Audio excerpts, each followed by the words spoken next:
আমরা কি ইতিহাসের এমন এক সন্ধিক্ষণে দাঁড়িয়ে আছি যার কথা আজ থেকে ১৪০০ বছর আগে বলে যাওয়া হয়েছে?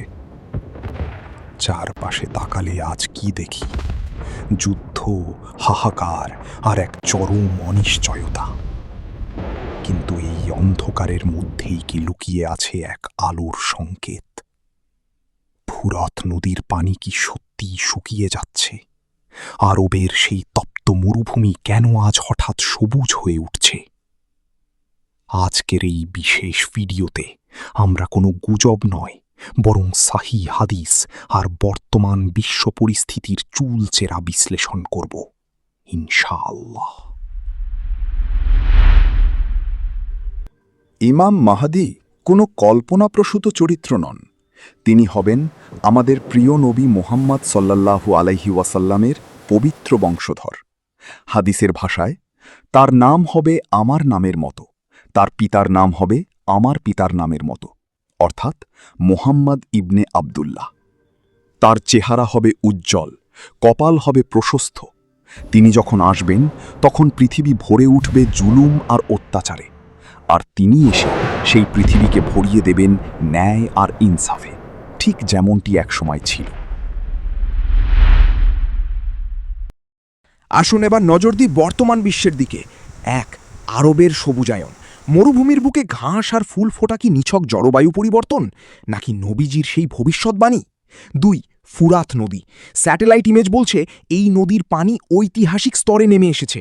নদী কি তবে সেই সোনার পাহাড় উগরে দেওয়ার অপেক্ষায়? ৩. ক্ষমতার দ্বন্দ্ব। মধ্যপ্রাচ্যের রাজনীতি কি সেই চরম সংঘাতের দিকেই এগোচ্ছে যার কথা হাদিসে বর্ণিত হয়েছে? কল্পনা করুন সেই মুহূর্তটি, মক্কার পবিত্র কাবার প্রাঙ্গণ। অনিচ্ছা সত্ত্বেও এক ব্যক্তিকে টেনে আনা হবে।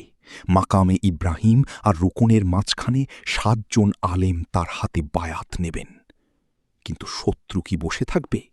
না, সিরিয়া থেকে ধেয়ে আসবে এক বিশাল সৈন্যবাহিনী।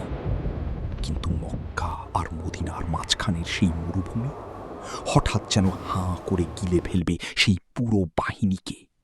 এই একটি অলৌকিক ঘটনাই বিশ্বকে জানিয়ে দেবে তিনিই সেই প্রতিশ্রুত ইমাম মাহদী। কিন্তু লড়াই এখানেই শেষ নয়। আবির্ভাব ঘটবে ইতিহাসের সবচেয়ে বড় ফিতনা, দাজ্জালের।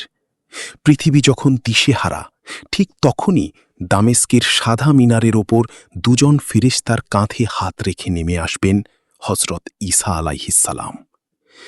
শুরু হবে চূড়ান্ত বিজয়। অন্যায়ের দাপট চিরতরে স্তব্ধ হয়ে যাবে। বন্ধুরা, ইমাম মাহদীর আগমন কোনো দিনক্ষণ দিয়ে মেপে দেখার বিষয় নয়। এটি আমাদের ঈমানের পরীক্ষা। তিনি কবে আসবেন তার চেয়ে বড় প্রশ্ন হল, তিনি যখন আসবেন আমরা কি তার যোগ্য সৈনিক হতে পারব? নিজেকে বদলান, ঈমানকে মজবুত করুন। আজকের এই আলোচনা নিয়ে আপনার অনুভূতি কি? আমাদের কমেন্ট করে জানান।